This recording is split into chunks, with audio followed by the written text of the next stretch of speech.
Hey wordsmiths, we've got 3 words to look at today. I'll define each one, and then I'll use each in its own sentence. The first word is examine. Examine.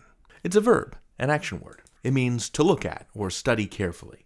Another word for a big test is an exam, short for examination, which is the process of being examined. When you take an exam, you're being looked at or studied carefully to see if you've learned a subject. It's funny, you study and then you get studied. Examine. Okay, next word, resource. Resource.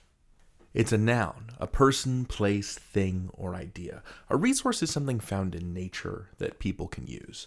A resource could be the air we breathe, the water we drink, the metals we mine from the earth. There are other kinds of resources too, like they don't always have to be from nature.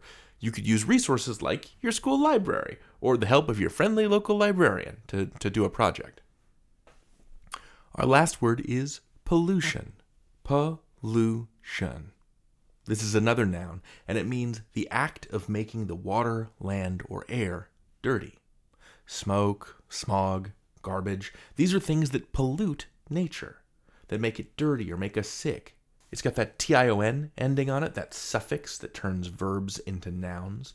So the word pollute means to make the water, land, or air dirty, right? But if we put tion on the end of it, it makes it into that noun, the act of dirtying nature. Pollution. Let's use these words in some sentences.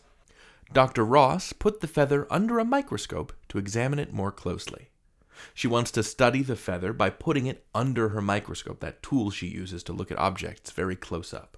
By using the microscope, she can study the feather very carefully. She can examine it. Because trees can grow back after they are cut down, wood is a natural resource that doesn't run out. People use trees as a resource. We use them to make things. Furniture, houses, cardboard boxes, paper airplanes. And if we're careful, we can keep growing new trees and harvesting them in a way that doesn't hurt the planet. But that's what a resource is. It's a thing that human beings use, whether they're being careful about it or not. Here's an example of not being careful about using resources. The pollution pouring out of the factory is poisoning our river. Whatever it is that this factory makes here at Blech Industries, it also makes pollution. It pumps out something that is damaging or dirtying this river. It's polluting it with pollution, which is gross and bad. But you know what's not gross or bad? Learning new words. Never a bad idea if you ask me. Okay.